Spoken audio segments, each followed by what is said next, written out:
Il faut de la technique et de l'entraînement pour qu'une danseuse fasse de belles pointes, mais aussi des chaussons de danse adaptés. Ces chaussons sont faits à la main et leur fabrication allie à la fois des méthodes traditionnelles et des matériaux modernes dans ce qu'on pourrait appeler un vrai pas de deux.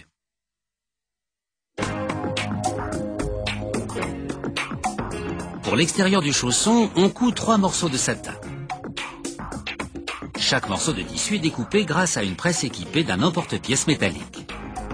Cette machine découpe en une fois assez de tissu pour fabriquer 4 paires de chaussons. Une doublure en pur coton est également découpée pour chaque chausson de tissu afin de protéger le pied de la danseuse de l'irritation. Le morceau en forme de V constituera le devant du chausson.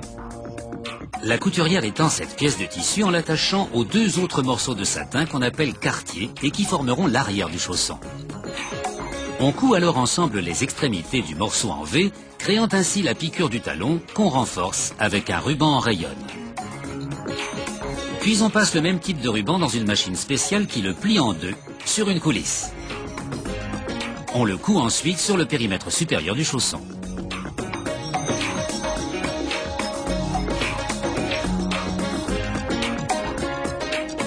Cette coulisse qui est recouverte permettra à la danseuse de serrer le chausson sur son pied.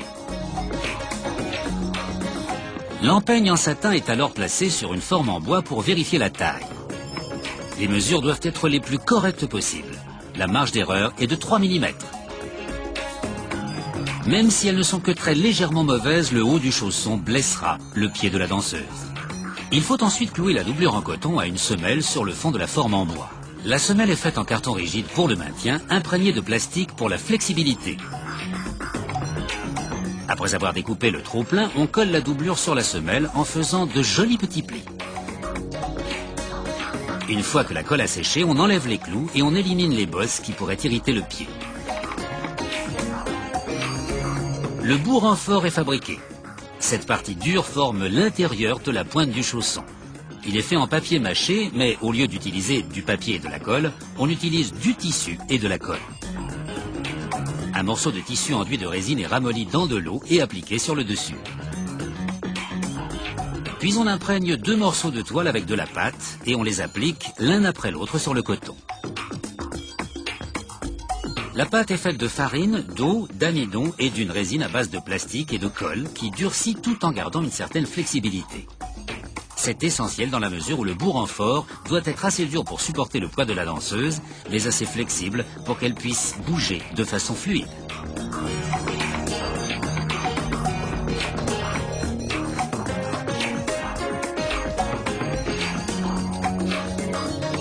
On pose ensuite la dernière couche de tissu, un morceau de coton pur. Le bout renfort est enveloppé dans un plastique afin de ne pas l'abîmer lorsque la partie avant est équarrie au marteau pour former ce qu'on appelle la plateforme. Le bout renfort est pressé contre un morceau de marbre pour qu'il soit complètement plat. La plateforme doit être tout à fait carrée, sinon la ballerine tombera. Après avoir laissé sécher le bout renfort pendant 24 heures, une doublure est collée par-dessus avec un adhésif de contact. L'excédent est enlevé et le satin est collé sur la doublure, formant des plis délicats. Une colle plus légère est utilisée cette fois car l'adhésif de contact pourrait tacher le tissu. Un mastic en mousse est appliqué pour égaliser le dessous du chausson auquel on ajoute ensuite une colle de glu vinyle très résistante. Cette même colle est appliquée sur une semelle et on les laisse sécher à l'air libre. 24 heures plus tard, on les met dans un réchauffeur dont la température est de 93 degrés Celsius. Cela réactive la colle sèche en environ 30 secondes. La semelle est fixée et le chausson passe dans une presse pendant 15 secondes de façon à solidifier la tâche.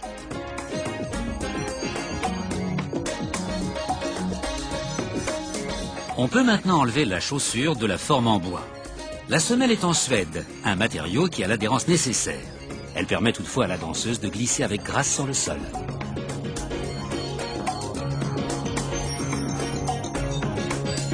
Une doublure en suède blanc amortit le pied de la danseuse et l'empêche de glisser et de tomber quand elle fait des pointes, lui permettant ainsi d'être la plus gracieuse possible.